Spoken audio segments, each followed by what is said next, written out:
اندھیرا ہے پھوپھی، کیا اندھیرا ہے پھوپھی،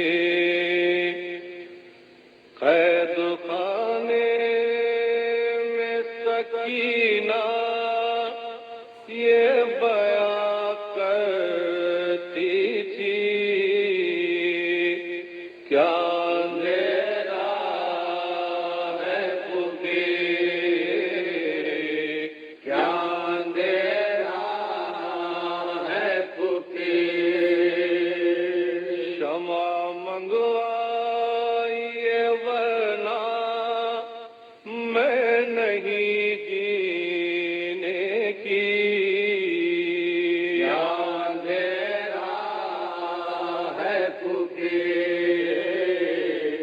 کیا اندھیرا ہے سب سے پہلے محمد رفیع سودا کا ایک سلام.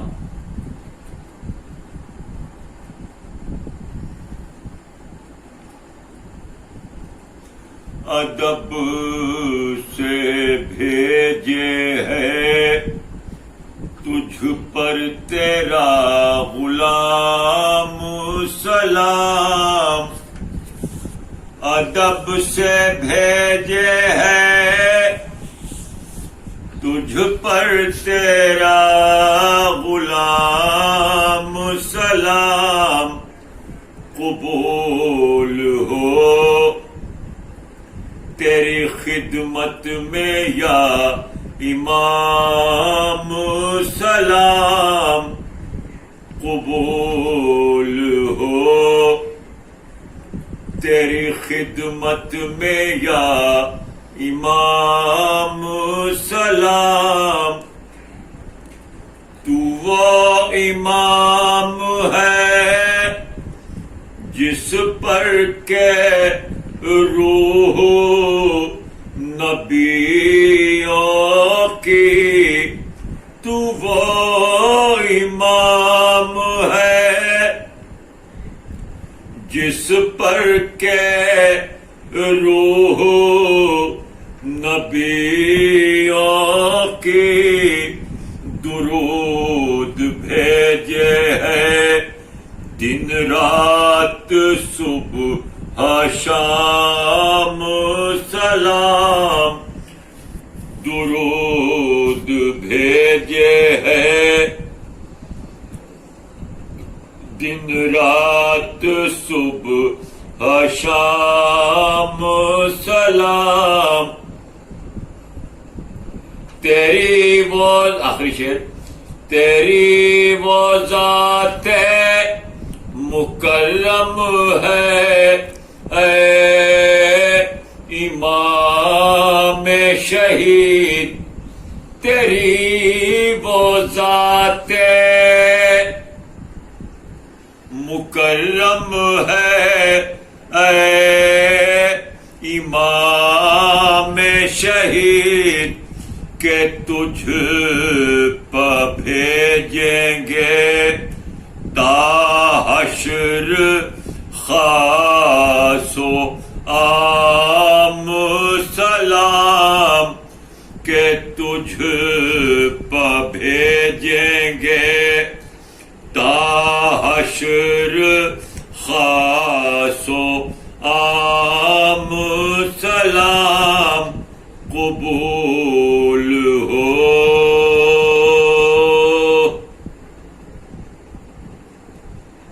ایک سوز میں نے چھکی میاں سے سیکھا تھا، ہمارے مصطفیٰ قصبے کے بہت بڑے سوز خان تھے، وہ بہت پائے کے سوز خان تھے،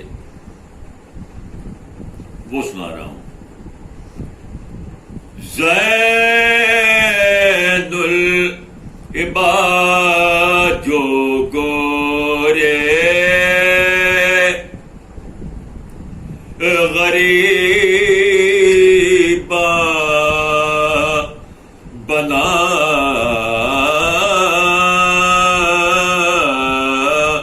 چکا، زین العباد جو گورے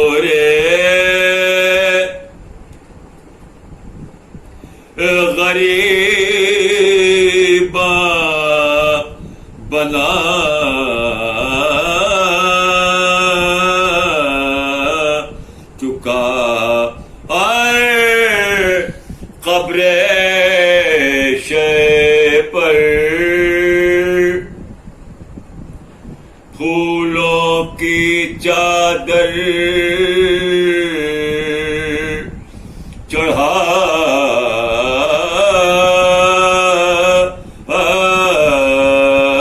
چکا، کچھ پھول بچ رہے تھے انہیں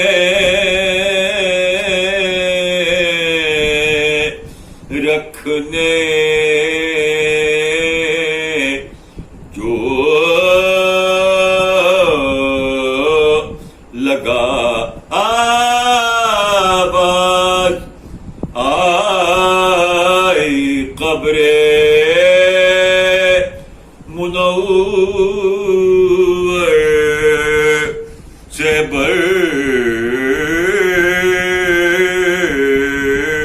ملا، آہستہ برگے گل بفشا برمزار ماں،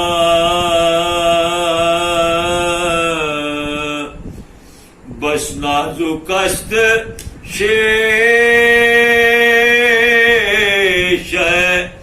دل در کنار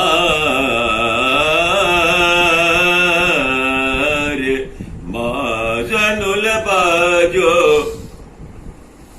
آہستہ برگے گل بفشا برمزار ماں،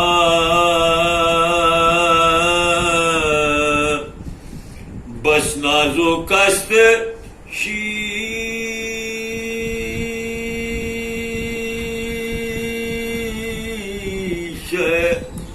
دل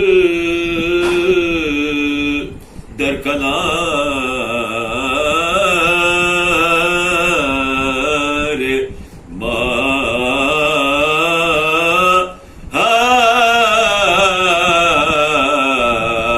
زین الباجو گورے۔ فاتحہ۔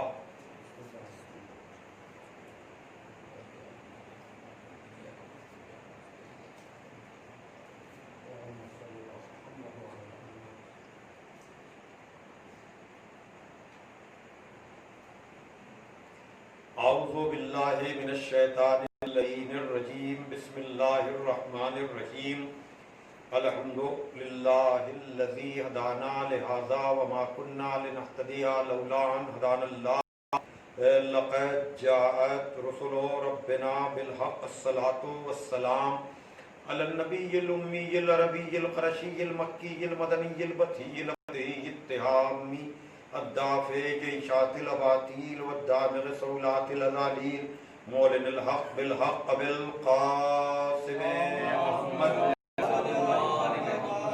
وآلہ الطیبین الطاہرین المعصومین المظلومین الذین عذب اللہ عنہم الرجس وطہرہم تطہیرا، ولعنۃ اللہ علی اعدائہم اجمعین من الآن الی یوم الدین، اما بعد فقد قال علی علیہ السلام ان اولى الناس بالانبیاء اعلمهم بما جاؤوا به، ثم تلا ان اولى الناس بابراہیم الذین اتبعوه وهذا النبی والذین آمنوا واللہ ولی المؤمنین۔ بزرگان محترم و دوستان عزیز، آپ حضرات کے سامنے ایک سلسلہ گفتگو جاری ہے، اور اس خمس مجالس کا اہتمام محترمہ ثریا نقوی اور فاطمہ نقوی صاحبہ کی جانب سے کیا گیا ہے۔ خداوند عالم ان سب کی توفیقات میں اضافہ فرمائے جن لوگوں نے ان مجالس کا انعقاد کیا ہے، اور جو لوگ بھی قریب و دور سے اس مجلس کو سماعت فرما رہے ہیں۔ جیسا کہ عرض کیا گیا یہ خواتین کا عشرہ ہوتا تھا، لیکن کووڈ-19 کی وجہ سے اس سال اس کو خمسے کی شکل میں تبدیل کیا گیا اور آن لائن یہ مجالس منعقد کی جا رہی ہیں۔ خواتین و حضرات سبھی ان مجالس کو سماعت فرما رہے ہیں، اور یہ دن یعنی سفر کا پہلا عشرہ جناب سکینہ بنت الحسین علیہ السلام سے مخصوص اور منسوب ہے۔ میں نے عرض کیا کہ نام کا اختلاف کسی قدر اس حوالے سے کہ جس ذات کو، جس حسین کی بیٹی کو ہم ہندوستان و پاکستان اور بر صغیر میں سکینہ بنت الحسین علیہ السلام کے نام سے جانتے ہیں، اس کو ایران اور عراق میں رقیہ بنت الحسین علیہ السلام کے نام سے جانا اور پہچانا جاتا ہے۔ لیکن یہ چیز بالکل طے ہے کہ شام کے قید خانے میں جب مولا حسین کے لٹے ہوئے قافلے کو اسیر کیا گیا تو اس میں امام حسین کی ایک 4 سالہ بیٹی قید و بند کی زحمتیں مصیبتیں اٹھا کر اسی قید خانے میں وہ گزر گئی، اور آج پوری دنیا میں بنت الحسین علیہ السلام کا تذکرہ ہو رہا ہے، ان سے توسل کیا جا رہا ہے، ان سے عقیدت کا اظہار کیا جا رہا ہے، اور مظلومیت کا مرکز یہ ذات بنی ہوئی ہے۔ تو ہم بھی اس سے توسل کر رہے ہیں، اور ہم ہی نہیں بلکہ ہمارے یہاں کے بڑے بڑے مراجع اور بزرگ لوگوں نے ایک طرف اگر جناب علی اصغر علیہ السلام کو باب الحوائج کہا ہے تو جناب سکینہ بنت الحسین علیہ السلام کا توسل کیا ہے اور ان سے منتیں مرادیں مانگی ہیں، اور یقیناً ان کی مرادیں پوری ہوئی ہیں۔ اور میں یہ بھی عرض کر دوں کہ آیت اللہ العظمیٰ جواد تبریزی علیہ الرحمہ جب شام کے سفر پر گئے تھے تو خصوصی طور پر انہی شکوک و شبہات کو دور کرنے کے لیے جو کچھ لوگوں نے پیدا کر دیا تھا کہ نہیں ایسی کوئی بات نہیں ہے، انہوں نے جا کر کے زیارت کر کے اور یہ بتایا کہ یہ بچی حسین کی مظلومیت کی گواہ ہے، اور حسین کی مظلومی حفاظت دین کے لیے ایک اہم کردار ادا کرتی ہے۔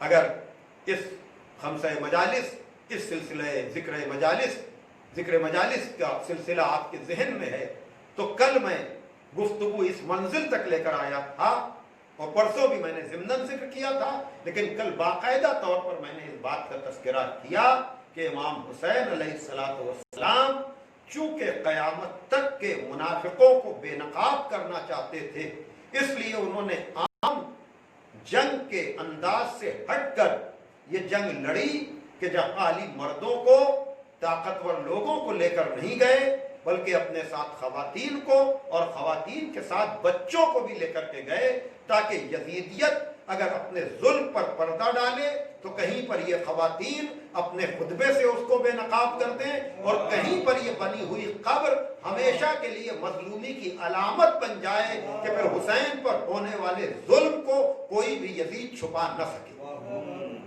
اور یقیناً یہ قبور جن کو مٹانے کر پائے، یہ وہابی فرقہ خدا کے نام پر ہوتا ہے، وہ یہ تاثر دینا چاہتا ہے کہ خدا کے علاوہ کوئی اور ذکر اگر ہوگا تو شرک ہو جائے گا، بدعت ہو جائے گی۔ لیکن جو اہل بیت علیہ السلام کے ماننے والے ہیں، توجہ کیجئے گا، پھر ایک مختصر سی تمہید، آج میں یہ تیسری مجلس خطاب کر رہا ہوں، اس لیے آج بیان شاید قدر مختصر ہو، لیکن مفہوم و معنی کے اعتبار سے میں اپنے بیان کو مسلسل کرنا چاہتا ہوں۔ آج تمہید میں میں زیادہ وقت نہیں لوں گا، نفس مطلب، اصل مطلب پہ زیادہ تر گفتگو ہوگی، اور وہ یہ کہ عزیزان محترم، آپ اگر انبیاء کے پورے سلسلے کو لے کر آئیں تو اس کا اختتام پیغمبر اسلام محمد مصطفیٰ صلی اللہ علیہ وآلہ وسلم، کل میں نے جس کا ذکر کیا، لیکن پیغمبر کے سامنے جو مراحل تھے وہ انکار کرنے والے لوگ تھے، ان سے مقابلہ آسان تھا، کل کی گفتگو ذہن میں ہوگی، لیکن فتح مکہ کے موقع پر جب ان خواہش رکھنے والے دنیا پرست لوگوں نے اپنا فائدہ حاصل کرنے کے لیے کلمہ پڑھ لیا، بالخصوص بنی امیہ کے یہ افراد کہ جن کو مولا کائنات نے اپنے خط میں جو یزید کے باپ کے خط کے جواب میں لکھا تھا، جس میں آپ نے یہ کہا تھا کہ تم وہ ہو جو آزاد کردہ ہو، یعنی تمہیں فتح مکہ کے موقع پر گرفتار کر لیا گیا تھا اور ان کا ایک ٹیکنیکل نام، اصطلاحی نام رکھا گیا تھا طلقہ۔ طلقہ اسے کہتے ہیں جسے گرفتار کر کے آزاد کر دیا گیا۔ تو یہ بنی امیہ کی سازش یہ تھی کہ یہ کلمہ پڑھ کر اسلام کی نقاب چہرے پر ڈال کر اسلام کو بدنام کرے، اور انہوں نے اس کے لیے بڑی سازشیں کی تھی۔ انہی سازشوں میں پیغمبر کا ایک صحابی رات کے سناٹے میں یزید کے باپ سے ملنے کے لیے گیا اور اسے تنہائی میں سمجھایا کہ تو جو چاہتا تھا، تیرے باپ کا جو ارادہ تھا، تیرے خاندان کا جو مقصد تھا، حصول حکومت، وہ تو تجھے مل گیا ہے، کم از کم اب تو منبروں سے علی جیسے شریف کو برا نہ کہے، اس لیے کہ 70 برس تک مولا کائنات کے کردار کشی کی گئی۔ آج ممکن ہے کوئی ان باتوں کا کوئی یقین نہ کرے، لیکن کل میں نے جیسی باتیں کہی تھیں کہ ان سے بعید نہیں تھا کہ وہ کیا ظلم نہ کرتے اور کیا ظلم انہوں نے نہیں کیا۔ اسی لیے امام حسین نے حجت تمام کرنے کے لیے علی اصغر تک کے لیے سوال آپ کیا تھا تاکہ یزید کے ظلم سے پردہ اٹھایا جا سکے۔ ان کی خباثت کا، ان کی رذالت کا، ان کی پستی کا اندازہ آپ اس سے کر سکتے ہیں کہ علی جیسے شریف، علی جیسے محسن اسلام کو برسرے منبر برا کہا جاتا تھا۔ توجہ کیجئے گا، تو جو اتنے پست ذہنیت کے لوگ ہوں ان کو آپ عام جنگوں میں زیر نہیں کر سکتے، اس کے لیے اسی طریقے کا انداز اپنانا پڑے گا۔ اور حسین ابن علی نے اس کے لیے فیصلہ یہ کیا کہ ہم ان کے مظالم کو بے نقاب کرنے کے لیے مظلومی کا سہارا لیں گے، طاقت کا سہارا نہیں لیں گے۔ ایک صلوات دے دیجیے آپ۔ اور اس کے لیے اپنے ساتھ خواتین کو لے کر گئے، لیکن میں جناب زینب صلوات اللہ علیہا پر آؤں اور پھر اس کے بعد جناب سکینہ کا ذکر کروں، اس لیے اس پورے معاملے کو سمجھنے کے لیے کہ تنہائی میں پیغمبر کا صحابی یزید کے باپ سے ملنے کے لیے گیا ہے اور اس سے یہ بات کہی کہ اب تو تجھے حکومت مل گئی ہے، کم سے کم اب تو منبروں سے علی کو برا کہلوانا تو چھوڑ دے۔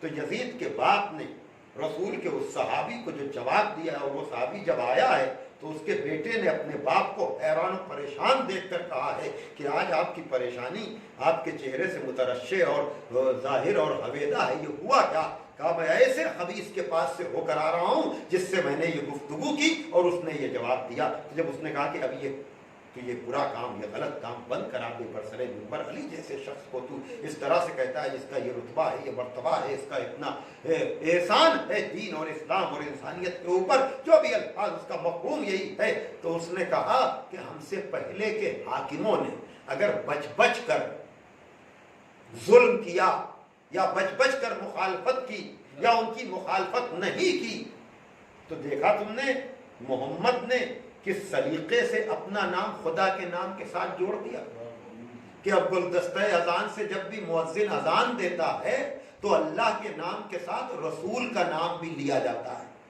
جس سے اندازہ ہوا کہ بنی امیہ کو سب سے بڑی دقت یہ تھی کہ خدا کے نام کے ساتھ رسول کا نام کیوں لیا جا رہا ہے۔ توجہ فرمائی میں نے کیا بات کہا کہ یعنی یہ وہابیت کا پرانا طریقہ رہا ہے کہ خدا کے نام پر رسول کے ذکر کو ختم کرنے کی کوشش۔ توجہ کریں گا تو اب اس کا مطلب یہ ہوا کہ یزید کا اصل ارادہ یہ تھا محمد کے خلاف اسلام کے نام پر ایسی سازشیں کی جائیں کہ نام محمد بھی اذان و اقامت سے نکال دیا جائے. بھئی آپ سازشوں کا اندازہ کر رہے ہیں، یعنی وہ لوگ جن کو کربلا کی عظمت کا اقرار نہیں ہے، یزید کے باپ کے اس جواب سے اندازہ لگائیں کہ جب یزید کے باپ کا یہ ارادہ تھا کہ اس کو اذان میں نام محمد اچھا نہیں لگتا تھا، توجہ کیجئے گا، تو پھر یزید کہاں تک جا سکتا ہوگا؟ اب آپ اس سے اندازہ لگائیں کہ اگر کربلا اور حسین کی قربانی نہ ہوتی، توجہ کیجئے گا، تو پھر یزید اذان و اقامت اور کلمے تک سے نام محمد کو بنی ہاشم کی دشمنی میں نکلوا دیتا، اور یہ سارا کام اللہ کے نام پر ہوتا. جیسے آج کل سارا کام جو دہشت گرد ہیں وہ سب بنام اسلام کر رہے ہیں، تو آج سے آپ اس دور کو سمجھ سکتے ہیں جب آج کلمہ پڑھنے والے یزید کے ہم نوا بن رہے ہیں. تو اگر یزید آل محمد کی مخالفت کرے، لیکن حسین ابن علی نے کہا کہ تو صحیح، اگر تو نام محمد ہٹانے کی کوشش کرے گا تو ہمارا ہی بیٹا، ہماری ہی بہن تیرے ہی دربار میں جا کر ایسی تقریر کرے گی کہ تجھے بھی ان کا خطبہ یا ان کا بیان روکنے کے لیے اذان ہی کا سہارا لینا پڑے گا. صلوات دے محمد والے ایک اور سلوات دے دیا. اور اب میں یہ کہہ سکتا ہوں عزیزان محترم کہ جہاں پر اگر پورا سلسلہ آپ دیکھیں تو میں اگر بیان کو سمیٹوں تو پڑا ہوا میرا بند ہے، لیکن کبھی کبھی جب نثر میں یہ اندیشہ ہوتا ہے کہ بیان کہیں کچھ زیادہ نہ بڑھ جائے تو مجھے اشعار دیتے ہیں. اب نثر میں بات آگے بڑھاؤں گا تو جو میں کہنا چاہ رہا ہوں اس کے لیے مجھے زیادہ وقت چاہیے ہوگا. کہنے کا مطلب یہ ہے کہ اب حسین کی قربانی پورے دین کی محافظ بن رہی ہے. اب حسین کا انکار، اگر یہ بات آپ کے ذہن میں ہے کہ نماز اور اذان و اقامت تشہد تک میں اگر حسین ابن علی سینہ سپر نہ بن جاتے تو یزید کا ارادہ یہی تھا، بدر و احد کا بدلہ لینے کے لیے وہ نام محمد کو اذان میں رہنے نہ دیتا. جس طرح سے اب ارادے یہ ہیں کہ قبروں کے نشان نہ رہیں، اگر ان کو موقع مل جائے تو قبر رسول تک کے آثار مٹا دیں. تحریر بھی تقریر بھی آثار مٹانے کے لیے موجود ہے. جبھی شاعر نے کہا کہ یوں دل ملا گیا تھا پیغمبر کا مہجبی، غصے سے بار بار الٹتا تھا آستین، بیعت کا جب سوال اٹھا کہہ دیا نہیں، بیعت کا جب سوال اٹھا کہہ دیا نہیں، واللہ اس نہیں نے رکھی آبروئے دی. آبروئے دی جو ہے واللہ اس نہیں نے رکھی آبروئے دی، برباد کر کے رکھ دیا ظلم یزید کو، ماری فنا کی ٹھوکریں تاج یزید. صلوات دے محمد والے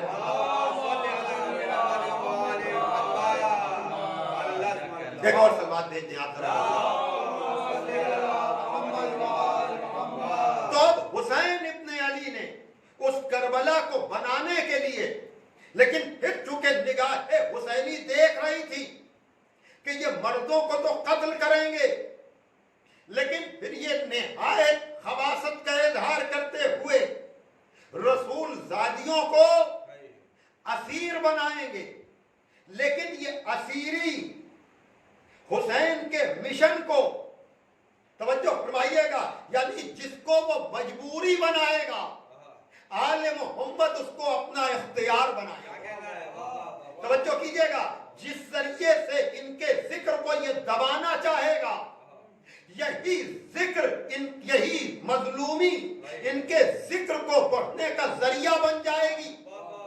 توجہ کیجئے گا. اور پھر ہوا بھی یہی کہ آدمی سوچئے آپ کہ شام کا اگر میں منظر نامہ آپ کے سامنے بیان کروں کہ اگر آل محمد اسیر ہو کر، بڑی توجہ، شام تک نہ پہنچتے، آج بھی اس ترقی یافتہ دور میں بھی پروپیگنڈے کی طاقت کا اندازہ اگر آپ لگانا چاہیں اس کووڈ-19 میں، آپ کو متضاد خبریں مل رہی ہیں کہ نہیں؟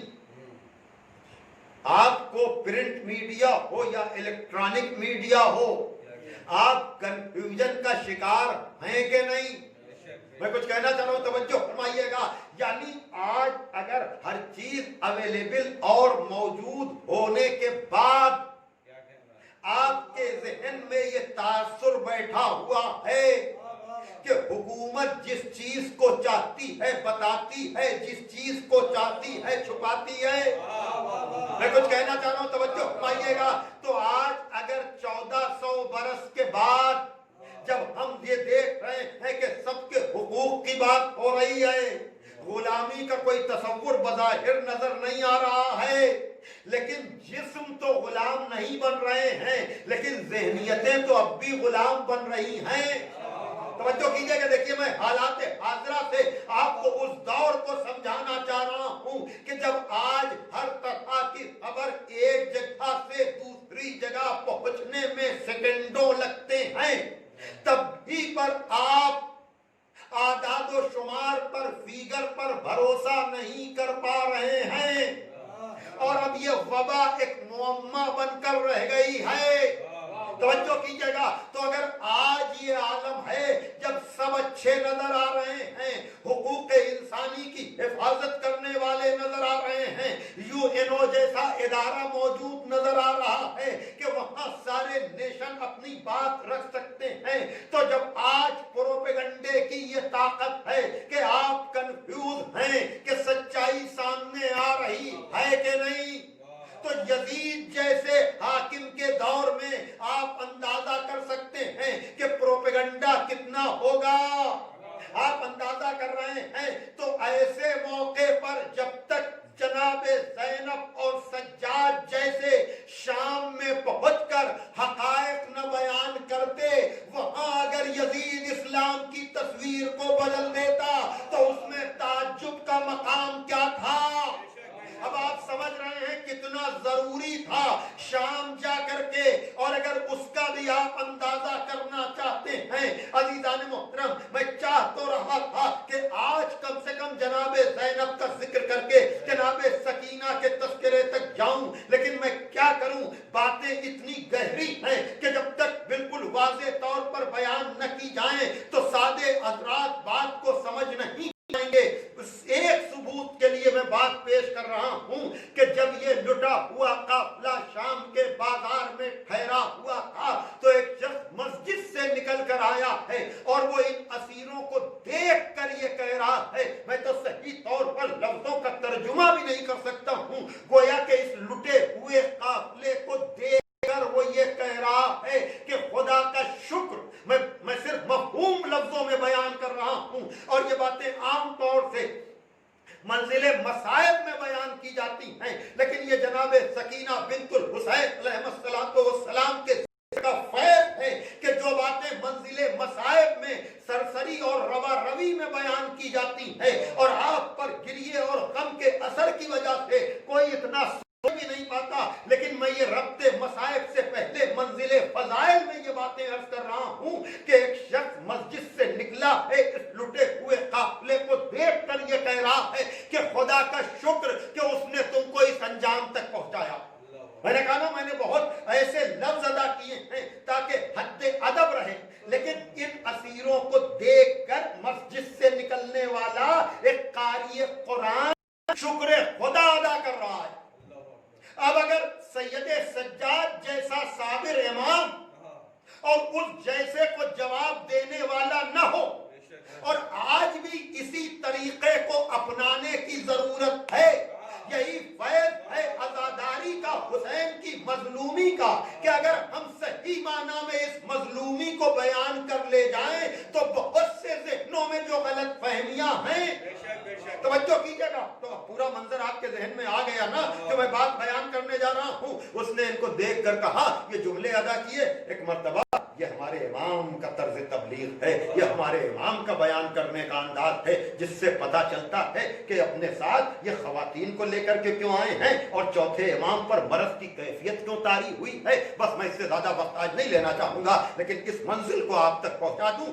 جو کم و بیش مقتل کی ہر کتاب میں یہ واقعہ موجود ہے. یعنی بعض باتیں تو ہوتی ہیں جو سنی ہوئی ہوتی ہیں، لیکن یہ جو میں بیان کر رہا ہوں یہ باتیں سنی ہوئی نہیں ہیں، بلکہ تقریباً ہر کتاب میں آپ کو ملیں گی. کہ اس نے جب یہ جملے کہے تو ایک مرتبہ امام نے کہا، اے بھائی کیا تو نے قرآن میں آیہ تطہیر پڑھی؟ تو اس نے کہا ہاں، یہ تو سورہ احزاب میں ہے، انما یرید اللہ. کہا تو نے آیہ مودت پڑھی ہے؟ کہا ہاں، قل لا اسألکم، یہ تو قرآن میں ہے. کہا تو نے آیہ درود پڑھی ہے؟ تو نے آیہ مبارکہ پڑھی ہے؟ یعنی سید سجاد پوچھتے جاتے ہیں. آخر میں جب 5-6 آیتوں کا حوالہ دیا تو اس نے کہا کہ یہ آیتوں کے بارے، ان آیتوں کے بارے میں تم کیوں پوچھ رہے ہو؟ اس لیے کہ یہ آیتیں تو آل محمد کے لیے ہیں. یعنی وہ یہ جانتا ہے کہ یہ آیتیں آل محمد کے لیے ہیں، لیکن آل محمد کون ہے وہ یہ نہیں جانتا. توجہ کر رہے ہیں؟ میں نے کہا کہ آج اس دور میں پروپیگنڈے سے لوگ متاثر ہو جاتے ہیں تو 1400 برس پہلے اپنا تعارف جا کر کے کرانا کہ جن آل محمد کی آیتوں سے تو تم باخبر ہو. یعنی قرآن صامت میں تو آیتوں کو پڑھتے ہو، لیکن قرآن ناطق سے تم بے خبر ہو. جب اس نے اتنی آیتوں کا حوالہ سنا تو اس نے گھبرا کر کہا یہ آیتیں تو آل محمد کے لیے، تم کیوں بیان کر رہے ہو؟ تو چوتھے امام نے کہا ہم ہی تو آل محمد ہیں، ہم ہی تو آل محمد ہیں. اب اس شامی نے فوراً کہا کہ قسم کھاؤ کہ تم آل محمد ہو. یعنی آپ اندازہ کر رہے ہیں آج آپ اس دور میں بھی، میں ایک بات مسائل میں عرض کروں گا اور اس سے اندازہ ہو جائے گا آپ کو کہ آج بھی آل محمد اجنبی ہیں، اور کتنا ضرورت ہے آج بھی تذکرہ آل محمد کا. تو فوراً کہا کہ قسم کھاؤ کہ تم آل محمد ہو.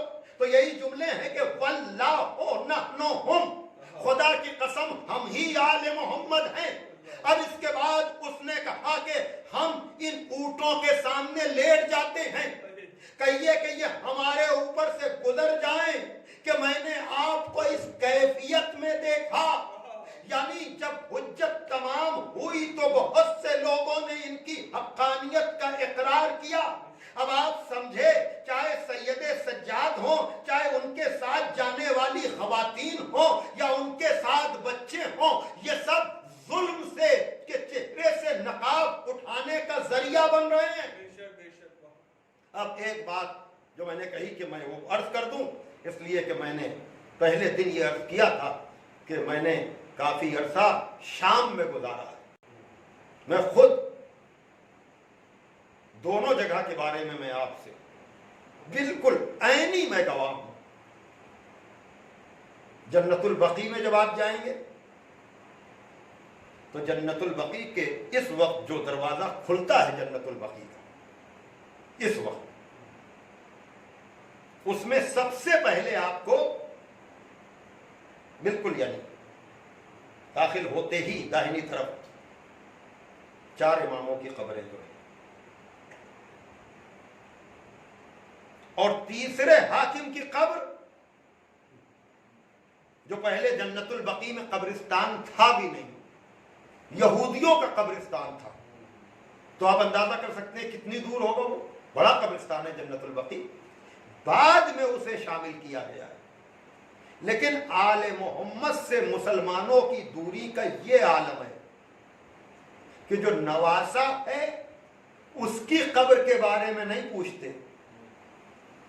جو مصداق آیہ تطہیر و آیہ مباہلہ ہے، امت مسلمہ کے افراد جو جنت البقیع میں آج بھی جاتے ہیں، ہماری بات نہ کیجیے، ہمارا تو مجمع ہی وہیں ہوتا ہے، لیکن خود میرے سامنے پوچھنے والوں نے پوچھا کہ ان کی قبر کہاں ہے. ایک بات یہ. دوسری بات، شام میں جب بھی آپ جائیں گے تو رقیہ بنت الحسین، میں نے کہا اسی لیے کیونکہ اب کچھ باتیں کھل کر بیان کرنا پڑتی ہیں، تو جناب سکینہ صلوات اللہ علیہا جنہیں ہم کہتے ہیں، وہاں رقیہ بنت الحسین علیہ السلام کے نام سے لوگ جانتے ہیں. تو وہاں شجرہ پورا، یعنی پیغمبر سے لے کر رقیہ بنت الحسین علیہ السلام تک، پیغمبر کا نام، جناب زہرا اور مولا علی، پھر اس کے بعد امام حسین کے بعد رقیہ بنت الحسین. توجہ کیجئے گا. اور اگر آپ کو اس بات کا اندازہ کرنا ہے تو خود کلمہ پڑھنے والوں سے جا کر پوچھ لیجئے کہ وہ جناب زینب کے بارے میں کتنا جانتے ہیں، جناب ام کلثوم کے بارے میں کتنا جانتے ہیں. تو جو جناب زینب اور ام کلثوم کے بارے میں نہ جانے، وہ جناب سکینہ یا جناب علی اصغر کے بارے میں کتنا جانتے ہوں گے. کہنے کا مطلب یہ ہے کہ اس شامی سے لے کر اس دور تک کے کلمہ پڑھنے والے آل محمد سے اجنبی ہیں. تو یہ اجنبی جو بنا کر رکھا گیا ہے، توجہ کیجئے گا، یہ اسی لیے اجنبی بنا کر رکھا گیا کہ ادھر ان کے بارے میں معلوم ہوا، ادھر سوال ہونے لگے گا کہ ان کو قتل کرنے والا کون، ان کو شہید کرنے والا کون. توجہ کر رہے ہیں کہ نہیں؟ یہ آپ اپنے اوپر عام امت مسلمہ کو قیاس نہ کریں. یہ ذکر حسین اور مجلس حسین کا فیض ہے کہ آپ کے گھر کا بچہ اصغر کے بارے میں بھی جانتا ہے، سکینہ کے بارے میں بھی جانتا ہے، اور محمد کے بارے میں بھی جانتا ہے، جناب علی اکبر اور جناب عباس کے بارے میں بھی جانتا ہے. اب آپ سمجھے ذکر حسین کا فیض کیا ہے. توجہ کیجئے گا. اب آپ یہ کہہ سکتے ہیں کہ آپ اس پر اتنا زور کیوں دیتے ہیں؟ تو زور دینے کا سبب یہ ہے کہ اگر اللہ نے ان کی محبت کو اجر رسالت قرار نہ دیا ہوتا تو ان کے بارے میں جاننا بھی ضروری نہیں تھا. لیکن جب اجر رسالت ان کی محبت بن جائے تو حسین کے بارے میں بھی جاننا ضروری، اور حسین کی ان اولادوں کے بارے میں بھی جاننا ضروری ہے کہ جن پر وہ مظالم ہوئے. بس اب میں اس سے زیادہ آج بیان کو آگے نہیں بڑھاؤں گا کیونکہ مجلسیں مسلسل ہیں. اس لیے ایک جملہ میں کہہ کر کے کہ دیکھیے، اگر کربلا میں ہونے والے مظالم نہ ہوتے یا ان کا مسلسل بیان نہ ہوتا تو مدینے میں ہونے والے مظالم پہ بھی پردہ پڑا رہتا. بہت سے لوگ غلط فہمی کا شکار ہو سکتے ہیں اور ابھی بھی ہیں. آپ سے یہ کہا جاتا ہے کہ کیا علی کے ہوتے ہوئے کوئی زہرا کے پہلو پہ دروازہ گرا سکتا ہے؟ یہ باقاعدہ طور پر یہ پروپیگنڈا ہے کہ علی جیسے فاتح خیبر کے ہوتے ہوئے کیا اس طرح سے کوئی جائے گا اور گلے میں رسی ڈال دے گا؟ لیکن کربلا میں کیا ہوا؟ وہاں بہت دور کا رشتہ تو نہیں ہے. حسین بھی تو نبی کا نواسا ہے. تو جو نسل حسین کا گلا کاٹ سکتی ہے، کیا اسی نسل کے پہلے لوگ توجہ کر رہے ہیں کہ نہیں؟ یعنی کہنے کا مقصد یہ ہے کہ ان مظالم کے بیان کا فائدہ یہ ہے کہ مدینے میں ہونے والے مظالم پر بھی پردہ نہیں ڈالا جا سکا. اور اسی میں ایک یہ ذات ہے جسے جناب سکینہ کی ذات گرامی کہتے ہیں. اور یہ تو وہ بچی ہے کہ جس نے کربلا میں اپنے بابا سے رخصت ہوتے وقت یہ کہا تھا، یاد ہے نا پرسوں کا شعر، کہ نیند آئے گی جب آپ کی بو پاؤں گی بابا، میں رات کو مقتل میں چلی آؤں گی بابا۔ عزاداروں، بہت تفصیل سے مصائب پڑھنے کا ارادہ تھا، لیکن آج تیسرا دن آ گیا اور بڑی تیزی کے ساتھ وقت گزر گیا، اس لیے اب میں مصائب کو پھیلانے کے مقام پر نہیں ہوں، بلکہ اب آج کے بعد 2 دن اور ہیں۔ تو آئیے میں پورا منظرنامہ آپ کے سامنے پیش کروں کہ بچی نے یہ کہا تھا، نیند آئے گی جب آپ کی بو پاؤں گی بابا، میں رات کو مقتل میں چلی آؤں گی بابا۔ تو جو کہا تھا غریبہ میں بچی نے وہی کیا۔ اللہ اکبر، کہ اس بچی کو جب نیند میں اپنے بابا کی یاد آئی تو وہ بچی بابا بابا کرتی ہوئی مقتل کی طرف چلی۔ یہ چیزیں لکھنا، سننا، پڑھنا آسان ہے، لیکن جو بھی صاحبان اولاد ہیں، 4 برس کی بچی سے کس باپ کو محبت نہیں ہوتی؟ 4 برس کا سن ہوتا کیا ہے؟ اس لیے اب اگر سکینہ لاشوں کے درمیان بابا بابا کرتی ہوئی مقتل میں پھر رہی ہیں تو کوئی مقام تعجب نہیں ہے، لیکن چونکہ چلتے وقت سکینہ کو امام حسین نے جناب زینب کے سپرد کیا تھا۔ ہاں عزادارو، اب جب جلے ہوئے خیموں کی رات پر بیٹھ کر زینب و ام کلثوم آپس میں گفتگو کر رہی تھی کہ بہن، ابھی کل کی تو بات ہے کہ خیمے لگے ہوئے تھے، کس طرح سے ہر خیمے میں رونق تھی، آج ہم جلے ہوئے خیموں کی رات پہ بیٹھے ہوئے ہیں۔ ہاں عزادارو، تو ایک مرتبہ جب بچوں کو شمار کیا گیا تو جناب زینب نے دیکھا کہ سب تو ہیں، لیکن حسین کے سینے پہ سونے والی سکینہ نظر نہیں آتی۔ اب اس کے آگے کیا مجھے کچھ بیان کرنے کی ضرورت ہے؟ کہا کلثوم، غضب ہو گیا، سکینہ میرے بھائی کی امانت نظر نہیں آتی۔ ہاں عزادارو، یہ جملے آپ کو جناب زینب کی زیارت میں بھی ملیں گے۔ خداوند عالم آپ کو شام لے جائے، اس زیارت نامے کے یہ الفاظ ہیں کہ جب جناب زینب نکلی ہیں تو ایک مرتبہ 2 بچوں کو لاشوں کے درمیان صحرا میں سوتے ہوئے دیکھا ہے، تو جناب زینب نے سوچا کہ بچوں کو جگائیں، لیکن ایک مرتبہ کا بہن ام کلثوم، لگتا ہے یہ بچے بھی داغ مفارقت دے گئے۔ ایک لاشے کو جناب زینب نے اٹھایا، ایک لاشے کو جناب ام کلثوم نے۔ عجب نہیں اس نشیب کا رخ کیا ہو جہاں حسین سو رہے تھے کہ بھیا دن بھر تو آپ نے لاشیں اٹھائے، لیکن رات کی تاریکی میں زینب کو لاشیں اٹھانا پڑ رہے ہیں۔ جزاکم ربکم، ان لاشوں کو پہنچا کر جناب زینب، ہو سکتا ہے جناب علی اکبر کے لاشیں پر گئی ہوں کہ علی اکبر سکینہ تو ادھر نہیں آئی، کوئی جواب نہ ملا۔ عجب نہیں لاشیں عباس پر گئی ہوں کہ عباس سکینہ تو نہیں آئی، کوئی جواب نہیں آیا۔ ہاں عزادارو، آپ نے سنا ہے نا کہ آتا ہوا سوار نظر آیا، اس سے جناب زینب نے پوچھا کہ تجھ کو کوئی بچی تو نظر نہیں آئی؟ اس سوار نے بتایا کہ اس نشیب سے رونے کی آواز آ رہی تھی۔ ہاں عزادارو، تمام ہو رہی ہے مجلس۔ ایک مرتبہ جناب زینب جناب ام کلثوم کے ساتھ بڑی تیزی کے ساتھ دوڑتی ہوئی گئی ہیں، اس لیے کہ سکینہ کو لے کر آنا تھا۔ اب جو جا کر دیکھا تو یہ بچی باپ کے جسم سے لپٹی ہوئی ہے۔ اللہ اکبر، آگے بڑھی، جگایا، اٹھو سکینہ اٹھو۔ سکینہ اٹھ تو گئی، کہا پھوپھی اماں یہ میرے بابا کا لاشا ہے۔ جناب زینب تڑپ گئی، کہا سکینہ کسی بھی لاشے کو 2 طرح سے پہچانا جاتا ہے، یا لباس سے یا سر سے۔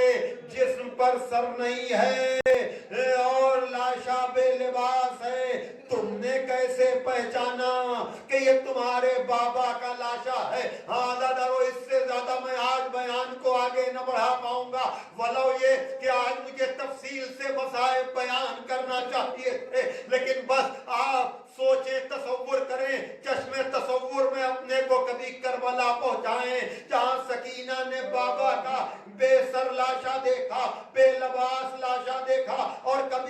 عقائد خانے میں بنی ہوئی قبر کی طرف رخ کر کے سلام کریں. بہرحال جناب زینب نے پوچھا کہ تم نے کیسے پہچانا کہ یہ تمہارے بابا کا لاشا ہے؟ کہا پھوپھی اماں آپ تو جانتی ہیں کہ مجھے اپنے بابا کے سینے پہ نیند آتی ہے، تو میں مقتل کی طرف بابا بابا کرتی ہوئی آئی تو اس لاش بے سر سے آواز آئی الیہ الیہ سکینہ الیہ.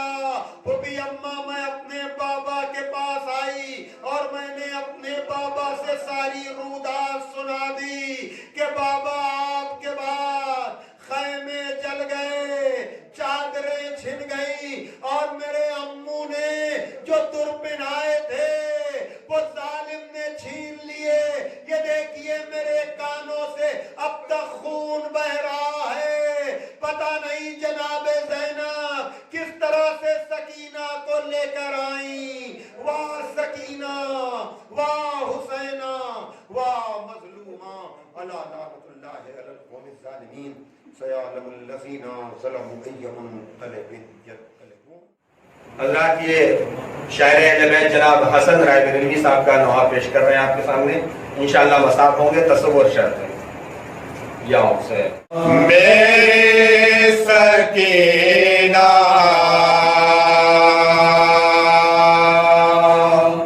میرے سکینہ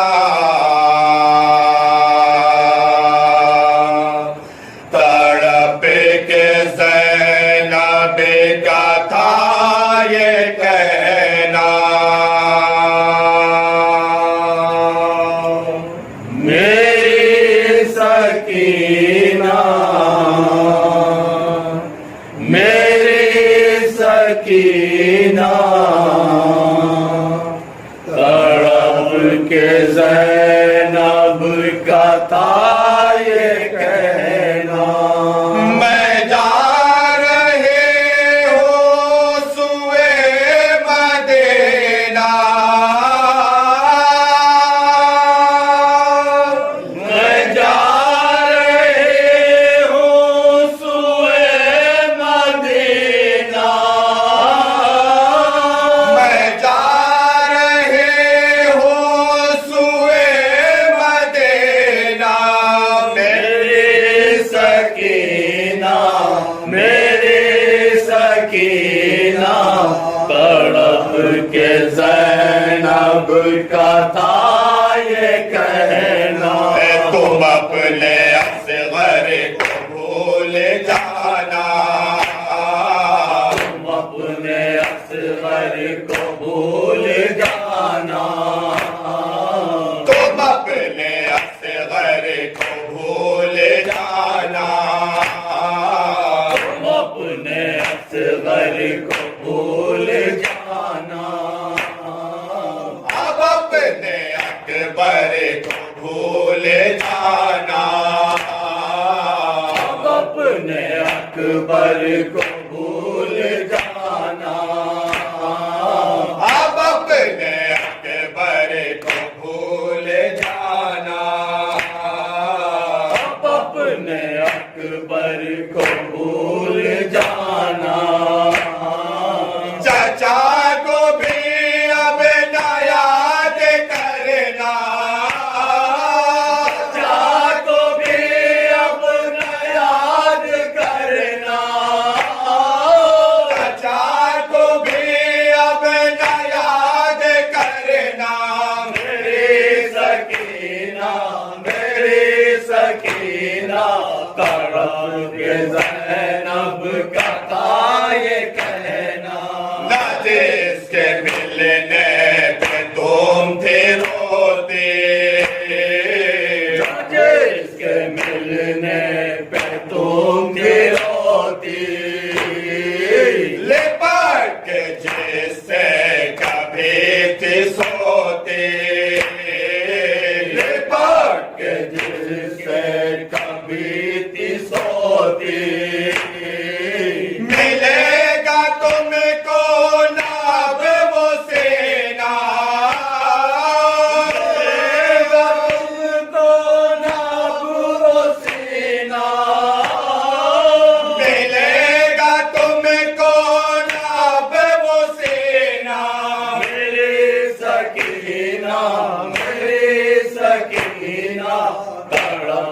کہ زینب کا تھا یہ کہنا، کہاں ملیں گے تمہیں اجالے، کہاں ملیں گے تمہیں اجالے، نصیب میں تھے لکھے اندھیرے، نصیب میں لکھے اندھیرے، اندھیری راتوں سے اب نہ ڈرنا،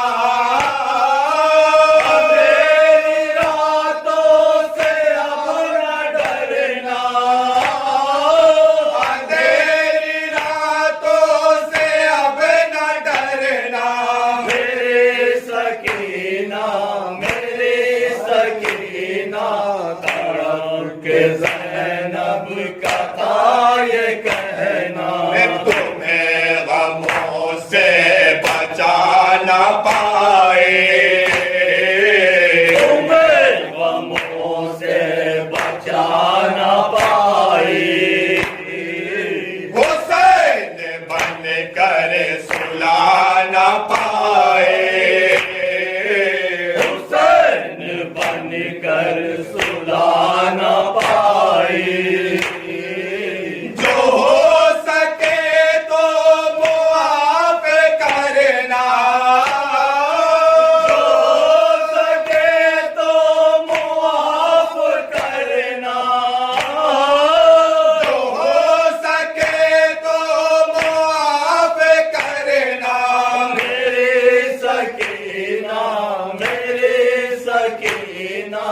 تڑپ کے زینب کا تھا یہ کہنا، خدا کی مرضی پہ خام یہ سر ہے، خدا کی مرضی پہ خام یہ سر ہے، یہ قید خانہ تمہارا گھر ہے، یہ قید خانہ تمہارا گھر ہے، تمہارا اب ہے یہ مدینہ، تمہارا اب ہے یہ مدینہ، تمہارا اب ہے یہ مدینہ، میری سکینہ تڑپ کے زینب کا تھا یہ کہنا، حسن اچانک صدا یہ گونجے، حسن اچانک صدا یہ گونجی، سکینہ جیسے تڑا کے بولے، سکینہ جیسے تڑپ کے بولی، وہ بے نام سے طرح سے کہنا،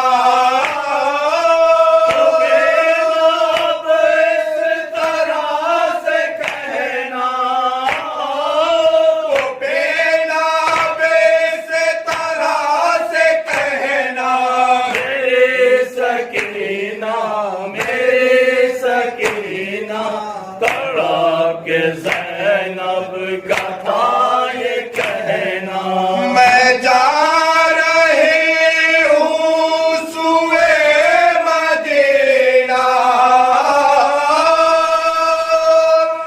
میں جا